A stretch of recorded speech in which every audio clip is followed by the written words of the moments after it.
Everybody, can you hear me? Can somebody just let me know if you can hear me? Yep. Awesome. I can hear you. Awesome. Hey, Chris.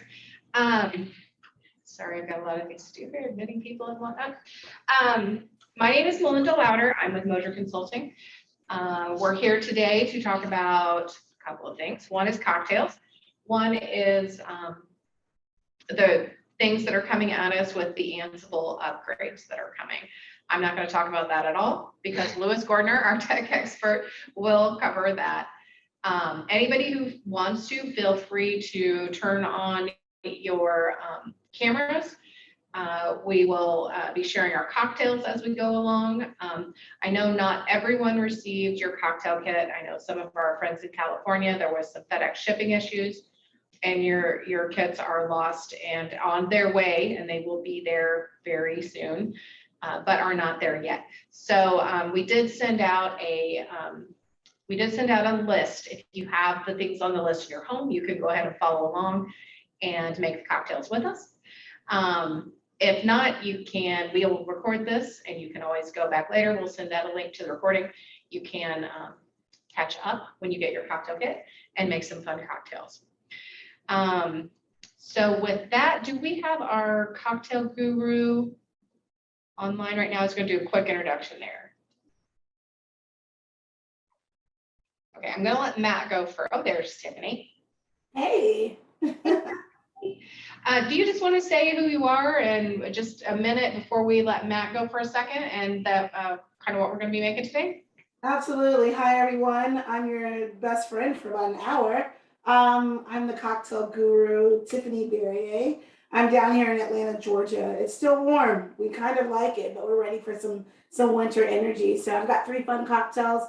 My team sent out some kits. We so apologize for those that did not. But these cocktails are super easy. You may have those things in the house. But the goal is to be triple fisted in just a moment. So happy to be here. I'm going to turn over for just a second to Matt Wren. He's our Director of Sales for Moser Consulting. Moser is the one in partnership with Red Hat who's putting this on. And Matt's just going to say a couple things about Moser, and then we're going to get started. Yeah, thanks, Melinda and Tiffany. I'm jealous you're in Atlanta. I'll take it's about 60 here today, but it'll be 30 here on Saturday. So it'll be a little bit colder here in Indianapolis, but I won't take too much of your time. So just a little bit about Moser and our partnership with Red Hat. Moser has been in business now for 25 years this year. So it's a very exciting 25 years for us. We do have 5 divisions here at Moser. Our government services is our first division, which supports our federal and state contracts. And then we have 4 other divisions that actually is application services. So websites, mobile development, human-centered design. We have business services, your PMs, your BAs, your tech writers, GDPR, operational design, which is more business process mapping. Then we have our data analytics, all things data, all things analytics, pretty self-explanatory. And then our last one, which Lewis is in, is our infrastructure services, which majority of our Red Hat partnership is, but we do Red Hats. Of course, we were the small, medium-sized partner of the year 2 years ago, and really enjoy our partnership with Red Hats, and lucky enough to have Lewis Gordner, who is our Ansible architect here at Moser Consulting, doing this presentation today. So I will, I believe, pass it over to Lewis or Melinda. Yes, so we're going to have Lewis. So what we're going to do is we're going to have 3 little break-ins between cocktails about Ansible and the upgrades and what the upgrade of Ansible means to everyone. Again, I'm not going to talk about that. I'm going to turn it over to Lewis Gordner just for a few minutes, and then we're going to have our first cocktail. Sure. So I'm going to briefly cover what Ansible is, for those of you who aren't aware, but I'm going to assume a base level of knowledge, and I'm happy to answer any questions as we go. Ansible, at the end of the day, is an automation platform. It's agentless. It's designed to be stateful, and it's written what's called idempotently or declarative. The idea being that you tell Ansible what you want to be true, and then you run it, and it becomes true. The Ansible Automation Platform is the enterprise-grade level of Ansible. It's designed to handle all of the parts and pieces that enterprise folks like: role-based access control, auditing, the ability to manage inventory and manage jobs, a full browsable API, so you can call it, integrate it with ServiceNow or whatever your self-service tooling is, or any of the other pieces, right? There's a whole lot to discuss there, and I'm not going to be able to unpack in 5 minutes, but needless to say, it is extremely extensible and it's easy to implement, or I find it to be easy to implement, I should say. So at the end of the day, there is a Ansible 2.0 is a 2.x. It's a pretty big change. We used to have what's called Ansible Tower. Now it's Ansible Controller. We still have the automation hub, but that was only introduced relatively recently. But what they've effectively done is they've moved to what's called the automation mesh, which separates the controller nodes from the execution nodes from hop nodes. And it allows you to, without worrying about latency, execute from a single controller node across the planet, or into and out of PCI or DMZ zones or anything that's secured network-wise. And you don't have to teach it how to do it, right? You say, this execution node can handle these hosts, and then it'll handle how to get there and all the other pieces. It also allows us to use OpenShift as an execution node, because we've moved on to execution environments. And that's really the other big change. So nominally, Ansible ran all of its jobs out of what was called a Python virtual environment. Those were a little tricky to customize, and you had to be pretty comfortable with Python, or with writing Ansible to do the customization, as I normally handled it. So we've moved to containers as execution environments. Again, I'm not going to be able to unpack containers in 5 minutes, but because we've gone to containers, we're able to run the exact same container in all environments, and even from our local machines for testing purposes. It also allows us to build those containers more easily, which I will talk about at the next break. So I think I've done my time here. I will ask for questions, and then I will pass it off. Okay, if you have any questions, feel free to unmute at any time and do it, or you can put them in the chat and I will get them to Lewis so he can answer them as we go. But I'm going to turn it over to Tiffany, because this is what we're really all here for. I think that, being going virtual these past 2 years and having these kind of great meetings, they can be a burnout, but never a burnout when cocktails are involved. So I think it's exciting. I don't know if we're ever going to go back into the office and we won't be able to have cocktails at home and and get some questions in. As you said, if you are making this with me, if you need anything from me, you can go in the chat. I can see if you want to come on camera and say, hey, Tiffany, what are you doing? Stop me at any time. Otherwise, I hope on the other side of these names, I see you have something cold or warm to enjoy this afternoon. I'm going to jump right into one of the most difficult cocktails of the three, which is the whiskey sour. We're calling it the Fireside Sour, just because we're going to bring a little bit of heat into it. And so this will call for some honey syrup, which is just really honey and water. Just kind of diluted that just to get it a little loose. If you use strict honey, it will stick to the ice. So we need to add a little bit of water to incorporate it. When your kits have arrived, you'll be able to mix around with that. If not, you could just dilute a little bit of honey. We're going to pour that right into our cocktail shaker. If you don't have a shaker, friends, it's all good. Maybe you have like a mason jar or a water bottle, Yeti bottle, Tupperware. I've seen a lot of things happen. But anything that has a nice tight seal on it, that way you can drink the cocktail and not wear the cocktail. So we're going to go for a 3/4 bit of honey. If you are measuring with a jigger, that'd be the smaller side. If you've got some tablespoons or teaspoons, that'd be a little shy of a whole tablespoon. But also sweeten to your liking. We do give recipes out, but you more than I do. So if you want a little more sweeter, you could do that. But we're going for some honey. We know a spoonful of honey makes everything better. Honey definitely gives you a nice round palate there when you are enjoying a good whiskey cocktail. Some lemon, fresh is the best, but we've sent you some things as well. It's a little pasteurized, but we need that tartness. Sweet loves sour, so that honey is really going to enjoy the tartness of this lemon. I just cut one in half, gonna juice it right in there. Got a fancy juicer, pull it on out. If not, you've got these two hands, they juice just as well. Mine's a little slippery. And we'll juice the entire half of the lemon just to balance it out. I really enjoy tasting my cocktail as I'm building it. Sometimes that lemon can be super juicy, and it may, be a little too tart, and I want to make sure that I can taste it. So I'm just gonna mix the two, the honey and the lemon, and make sure it's just right. If it's too sweet, add a little more lemon. If it's too tart, add a little more honey. And then the fun part, the egg white. I know, friends, it seems weird, right? But this egg does a lot to make our cocktail really smooth, gives some great viscosity and some good volume, especially if you put a lot of booze in it. If you don't want to use egg, don't worry. The cocktail is still just as amazing. It will not kill you, I promise you. I'm just gonna get the egg white out of there. The egg white will give us a nice foam there as well. And you look like a boss when you have a nice egg white cocktail. If egg is not your thing, aquafaba, you may see other bartenders using, which is like the gelatin in chickpea water.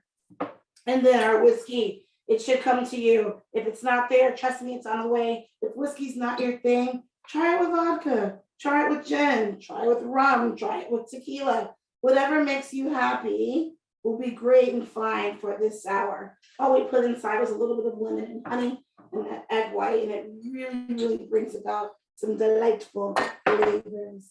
Let's shake this baby up with a little bit of ice. Ice is our friends. We need this ice to do the cooking. The way the chef needs fire to cook, we need ice to dilute our cocktail. We just put a whole lot of things in this thing, so we got to make sure we're all good. Get your favorite fancy glass. It could be a rocks glass. It could be a coffee mug. Your favorite glass with the stem in there, and give it a nice shake for 10 seconds.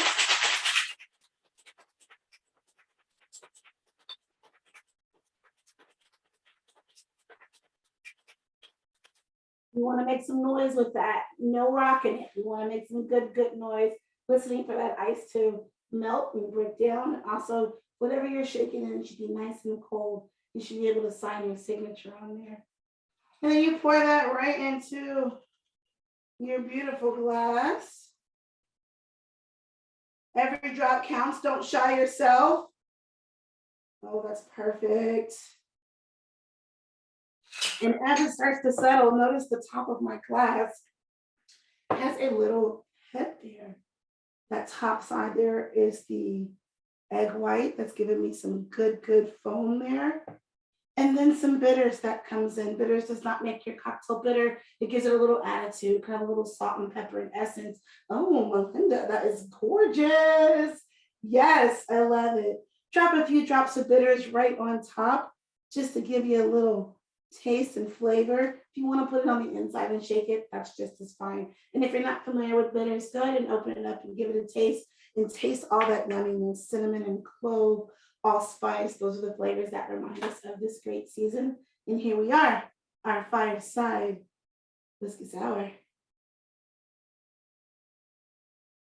Cheers to you. Oh, it's 4:45 over here. I think it's time. Yeah. It's not bad. It's really good. We didn't have the egg whites here at the home office, so that's where we're at. The room is where we're at. So Lewis went down at the end and mixed for us. But it's still without the egg whites. It's very good. Wonderful. That honey really makes a difference with that whiskey. It's a great balance. It's a nice, good bourbon lemonade, if you will. And it works really great around this time of day. So cheers to you and the team. We have another one coming in. So I'm going to take it back to Lewis so we can prepare for the next cocktails, and Lewis is going to talk a little bit more about Ansible upgrades. So for those of you who aren't aware, in Ansible 2.9, we shifted over to collections. Collections are a way to group roles, plugins, modules, all those pieces into a curated box.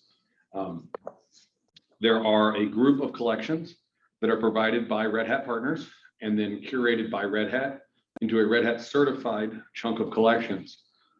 Those are all available at console.redhat.com. And as part of your automation subscription, they are controlled and certified, right? So we're talking things like VMware, F5, AIX, Palo Altos, Cisco's, Meraki's, Junipers. So basically most of the networking suite, most of the virtualization suite, there's some EMC storage and some Hitachi storage in there. And then there's some stuff that's kind of core to Ansible, like some controller modules and some Tower and or playbook modules that add some functionality to playbooks. Additionally, there's satellite in there and some other things that are core to Red Hat, OpenShift, OpenStack, functionality from that perspective. What it allows you to do is pull that in. Well, when you pull those in, there are a lot of times some Python dependencies. For example, VMware has a Python SDK that they require in order to run their modules. Because as you may or may not know, all underlying Ansible execution is done via Python, except in a Windows environment, which it's done via PowerShell. So we use a tool called Ansible Builder that says, give me these collections, find all the binary and Python dependencies, and then we can build our container. I did a demo of it for my team this morning. It took me 10 minutes to walk them through it and 3 minutes to build it. It's really not hard, but it makes it easier. So on that same front, we're now using Ansible 2.11 Core as our core functionality. So that's what you're going to look at for your core. But that's one of the kickers for the upgrade, right? We've got to change to what is included with Ansible straight up. So Ansible 2.11 Core is what's actually included. And then since we're also discussing containers, Ansible has now provided an operator. So if you're OpenShift happy, you can actually execute the entirety of your Ansible controller environment and the automation platform in its entirety on OpenShift using the OpenShift operator. Again, I don't have time to roll through what an operator is and how it works, but if you are OpenShift 4 and you're familiar with the concept of an operator, that will handle your world. I will also mention that there are 3 different ways to get some of this information. I've got one more topic to cover before we're done, but there are 3 different ways. Melinda's going to post them into the chat here. One is a demo that was produced for Ansible Fest. One note is it starts at the time of 22:38 is when the actual demo starts. You're welcome to listen to the whole presentation, but 22:38 is the start of the official demo. There is the Red Hat training course, DO007, so you can all be secret agents and learn how to do the basics and fundamentals of Ansible. It's a free course. It's just, a welcome to Ansible and Ansible core functionality. And then there's also a piece that Melinda's sending out that is a intro lab for the automation tower, automation platform, Ansible Tower. Ansible Tower is now becoming Ansible Controller because we have separated the execution environment from the controlling environment. And again, I'm happy to, Moser's happy to go through all of these details. And if you want to sit down and have us walk through what an upgrade path looks like for you or what an Ansible adoption plan looks like for you, that's what we do and we do well. Because Ansible's use cases are so varied, I can't cover them all in any given presentation, let alone a short one. So with that. We did get a question. Yes. Will it support CentOS 5.x systems? Yes. So anything that runs Python, Ansible can connect to and run. Now, there are going to be some limitations just by the virtue of the fact that you're running a no longer supported version of CentOS on CentOS was never supported, but CentOS 5 is way end of life. So yes, it will support it. And then the geek in me, the infrastructure guy in me is the next follow-up question to that is, how can we support you in moving forward from CentOS 5?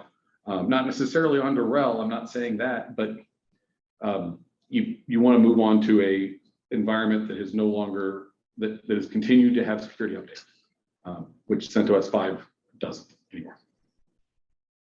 Hopefully that answers the question. If that does not answer the question, just hit us back on the chat and let us know. Or if you have any other questions, keep putting them in. So with that, Tiffany, I think we might elect Matt to be our bartender here in the room for this next one and turn it back over to Tiffany. I saw Matt do that little dance over there. Get it in there, Matt. Do your thing. I love it. I love it. There's so much excitement when you get to make a cocktail, especially while you're working. You're getting some good some good updates here, and you deserve a nice cocktail. Am I agreeing that you should work and drink? No, only I can do that. This is what I do for a living.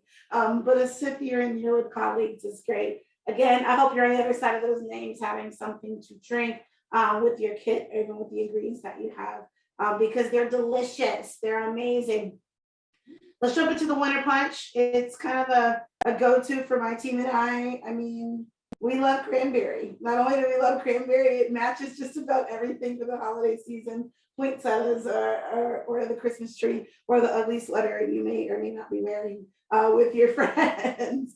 But if you don't have cranberry, pomegranate juice is really awesome. You want to use any other kind of juice by all means, any kind of your favorite pineapples or mango or anything like that. This drink is fairly easy. Again, we're going to kind of repeat the ingredients that we had with the fresh lemon and the honey. So I'm going to squeeze the other half of my lemon. If you did get the lemon that we sent you, you're just going to be pouring 3/4 ounce. If you're going fresh, then we were just juicing half of a lemon right in there. Getting all that great juice. A punch is really fun. It gets the job done. We know that, but it also goes a long way. We add a little extra flavor and ingredients. That lemon juice is really going to help out. Honey, ginger, honey syrup, a little splash of ginger inside, giving you some spice, give it a little bit of attitude. We know ginger is really fun year round, honestly, but when we were kids, we loved gingerbread, but a little ginger syrup in our cocktail will not hurt. So we're just going to go for a 1/2 ounce of that honey ginger. You know yourself better than I do. Remember, if you want to add a little more honey in there because you want it a little sweet, do it. No worries, do your thing. And then we've got our cranberry syrup, cranberry juice, pomegranate, or another juice of your choice. That cranberry we know is super tart. It's got a little dryness in there. The antioxidants will make our doctor happy, but it's really going to blend well together with the lemon and the honey. Same amount of honey that you put in there is going to be the same amount of cranberry syrup you're going to put in there, just to get that good color. You can taste it, do it, get in there and be curious. Then the fun stuff again, the whiskey. It never gets old. Well, it can get old, but you know what I mean. Again, if you don't want to use whiskey, use your favorite spirit, or if you don't want to use it at all, this cocktail will be a great mocktail. 2 ounces of whiskey. You'll have some mini bottles from what I saw my team send you. So dump the entire bottle in there. Don't you shy yourself. You deserve this. We're going to just put that all into our cocktail shaker. Again, with some ice. We need that ice to cool us off. And while we're at it, while we're icing our shaker, whatever glass you're going to drink out of, let's put some ice in there as well. Lock those steps away. I'm going to fill that up with a little ice. Set that aside. And shake it like you mean it. 10 seconds.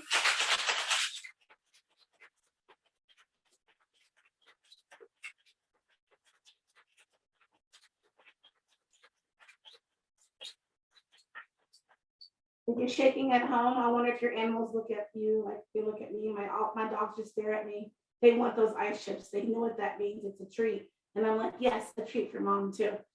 We call for some sparkling apple cider here. That is that non-alcoholic yummy stuff that we love to give the kids. If you want to use that, that goes perfect with this cocktail. But if you want to use your favorite LaCroix or Topo Chico, ginger beer, I'm going to use some ginger beer for this one because it's spicy. It goes good with that ginger. Or how about some champagne or Prosecco? How about we go there? Or a light beer. Anything with bubbles is going to make this thing really happy. I'm pouring my shaken contents right into that glass. It filled about half. If you want to put this in a big like wine glass or a tall glass, whatever has some space is what we'd like you to do here. And then your bubbles. Bubbles make it always so much better. Those bubbles are really going to give some good flavor notes to what we just did with that spicy ginger. Also, it's going to stretch. You want a good punch to have a little bit of attitude and space. You want to give it a stir by all means, but that first little sip will be nice and bubbly. There was some dehydrated citrus that came in there. I love fruit. I love fruit even more when it's sitting in a cocktail. So these are edible. If you'd like, you can just drop that right there on top, photograph it and show off, be proud of yourself. Here is our winter punch. It's a great looking cocktail. Mm-hmm. Not as beautiful as yours. Matt didn't put ice in mine, but it tastes amazing. Come on, Matt, don't, we gotta shy, we can't shy down with the ice. But we only probably have a little bit in the office, so. We should do like a salt shaker. Damn. He took it. Oh, yeah, he He took did it it. well. He did everything because it tastes amazing. Okay. Yay, okay, we'll save the ice for water later. Let's go. Oh my gosh. So anybody, feel free to share your thing and show us your little creation. Absolutely. So I guess we're going back to Lewis if he's not had too many cocktails yet. And gonna talk one more time. We're gonna have to go a little further than a couple of thirds Okay. to get me to too many cocktails. Fair enough. I've been in consulting way too long. Anyway, so one of the other cool things that Ansible is now providing is on that console.redhat.com. And if you haven't played with that, the insights tooling on that is amazing, especially from a Linux admin perspective. But moving on past that, they've got what's called Ansible Analytics, which your controller environment or environments can report up there by organization with how many jobs you've run, how many hosts they've impacted, et cetera. So you can use that to get every manager's favorite ROI. So we can take an actual look at how much time would it take if I did this manually versus how much time it takes me if I, manual input, if I do it automatically, and what that turns into savings, right? And the way we look at it is if I have a server build, right? And I do 15 a week of server builds, and they normally would take somebody 2 hours to do. And the manual time of execution on that, when you to execute the automation, takes you about 5 minutes to kick it off. Well, now you've saved 2 hours per server for the week. That doesn't seem like much, but it does add up quickly. But if we start looking at bigger group efforts, deployment calls, things like that, where you got 12 or 15 resources sitting on a call, if I can eliminate a couple of those calls a week or just one a week, 15 resources times an hour or 2 hours, that's real money real fast. And the even more important part of that is it allows me to enable others more quickly. So the development team isn't waiting on the infrastructure team to accomplish something, or the infrastructure team isn't waiting on the development team to validate their application, et cetera, et cetera, et cetera. So the fewer nights and weekends we can make admins work, the fewer conference calls where we're all on a bridge, the fewer things like that, the better everybody's life is. The nice part about it is that these Ansible analytics that are part of Red Hat's console tooling give you the data to be able to report that and be able to prove it out, which all of our clients have found great value in that, both for showing the efficacy of the engagement to begin with in the purchase of Ansible, but then also the ongoing gains that their team is making about automation. So most people find that to be very, very effective. So it's one of the cooler tools that's available. It's part of your automation subscription, so you're not paying anything extra for it. It derives a lot of power. And then the insights tooling, as I talked about before, it hooks into Ansible. So your 0-day vulnerabilities, like this Log4j coming out, it will identify which of your hosts are vulnerable for that Log4j potentially, if it's a Red Hat system. And then they can give you the automation, the Ansible automation, to then go remediate those hosts, and you can tie it directly into your controller and then go do the remediation. Anytime you can get remediated off of a 0-day vulnerability fast and effective makes everybody's life better, and it means I don't have to hear from security anywhere near as often, which makes everybody happier. So that's my snippet on this. There are a ton of resources on Ansible 2.1. So if you're not familiar with Ansible, or if you're not familiar with 2.1, please go read on it, because they have made it both easier, faster, and far more effective in the new version. So. And we did share in the chat 3 different resources, the 3 resources Louis talked about this. So copy that out, and we'll include those in the follow-up email we send to everybody who signed up after this event is over. So you'll be able to access those again at that point. And if you haven't yet taken on Ansible, we will happily discuss an automation journey, because getting it installed is just the start, right? I can get something installed in a day. Getting it useful for you takes a little while longer, and it does help to have some support in that. But 50% of my engagements are typically mentorship, where I'm doing knowledge transfer and trying to enable your team to taking over the work. So that's what our goal is. Our goal isn't to do it all for you. Our goal is to enable you guys to take it over and keep moving forward while helping you get to your immediate goals and use cases. Thank you. All right. I'm going to turn it back to Tiffany. Me again. I see someone said they're thirsty. Go get a cocktail or some water, either or. That last cocktail was amazing, but the final cocktail really needs no introduction. It's the good old hot toddy, the winter toddy. You know, the toddy has actually been around over a century. And at one point, there were actual doctors prescribing the toddy on prescription paper when we didn't feel good. And this was even to children. You know that story though. I know all of you know that story of having the toddy and being sick, when sick. And if your grandparents were anything like mine, you got a little hot something with a bit of whiskey. Here in the South, we always have a bit of whiskey to make us feel better. So closing it out to clear our throat with the hot toddy here. You can usually, you can also add your own favorite tea inside of the toddy. And just like I said with the other cocktails, you can put another spirit inside or no spirit. My mom actually likes to add a little bit of apple cider inside of her toddy to really bump it up a little bit. It's super fun. And you can add any other spices that you like. So back into that beautiful honey again. I'm just gonna pour it right into my nice toddy glass. Of course, I know you've got a coffee or teacup around the house, but a half ounce of that honey syrup. Toss some cinnamon in there, some nutmeg, maybe you got some pumpkin spice from the holidays. Before, go for it, do it. I've also got some bitters around. The recipe doesn't call for bitters, but I'm asking for a little bitters just to give us that little spice and attitude going inside. A few drops inside to make it nice and warm for us on the inside. A lemon, because you know the nice good piece of citrus does very well for our throats when we're not feeling well. Get us nice and cozy. And like I said, we're just going to juice that right into the glass. Don't worry about the seeds. You're fine. Juice that in there. If you don't want lemon, that's okay. I also noticed that some people like to put a little cream in their toddies, so completely up to you. And we've got our good friend whiskey. It works. There's so many bottles that were sent to you. Please dump the whole thing inside if you don't want to. Give it to a friend for a stocking stuffer. I'm sure they'll appreciate it for later. And then some nice warm water. If you've got warm water from your faucet, that is a-okay. You don't really want to scorch or burn off, but if you do have a nice hot water source in the house, by all means, bring it on in there. That hot water is really going to work to warm our bodies, but also it's diluting every single ingredient we just put inside. If you got some cinnamon sticks, I got some fresh nutmeg from a cocktail that I was doing earlier. Grate that right on top.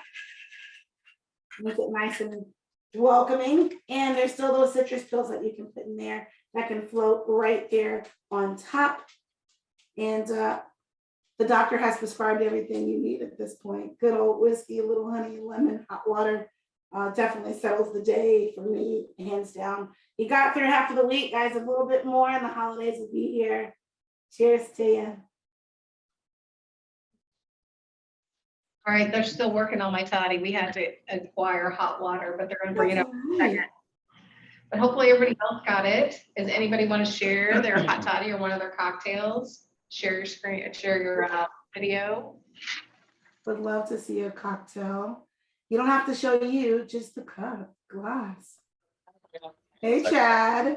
There you go. Oh, I love your mug. Yes. Oh, even better. Chad, we're friends. Thanks for sharing. Hello. Yes. Chad for the win. Thanks for sharing. I am here. Up there different. Love it. Oh, my kid was getting some water. Forgive the lapping over here. Hire that at my next party. You probably can't afford it. Exactly. We're in That's Christmas. the rumor around tonight. this place. I think he's paying for that new house. That's very good. Energy So I did get a message for anybody who did not receive your cocktail kit. It is on the way. It will arrive. I think the last estimate they had was that it will be there tomorrow. So inside the cocktail kit is the recipes, but we also recorded this. So we will send this out as well, a link to this recording. So you can still go through this and get all of Tiffany's special additions and her special suggestions for each recipe. But yes, all of the cocktail kits did ship and they will arrive if somebody, most people got theirs. It was just a shipping problem, I think, to a lot of California addresses. So we do apologize for that. Things are very uncontrollable at this point in the economy. Indeed, for sure. I hope that you enjoy these. I know I've got a friend over there, Chad, who's triple fisted, just like me and you. Linda, I think we've got this covered. Yes. You, anything that you need from my team or I, please feel free to reach out. Any questions or comments, or if you change this cocktail up in any way, we also love to hear your twist on a cocktail so that we can see how you enjoyed your goodies. Thank you so much for having me, and thanks for getting me triple fisted right on time. Tiffany, and if anybody wants to hang around, if you have any questions for our technical expert, Lewis, feel free to knock those in there. We will get those, but other than that, thank you all for coming, and cheers. Cheers. Cheers, everybody. Cheers. Happy holidays, everyone. Happy holidays. Thanks, you too. Thank you, Tiffany.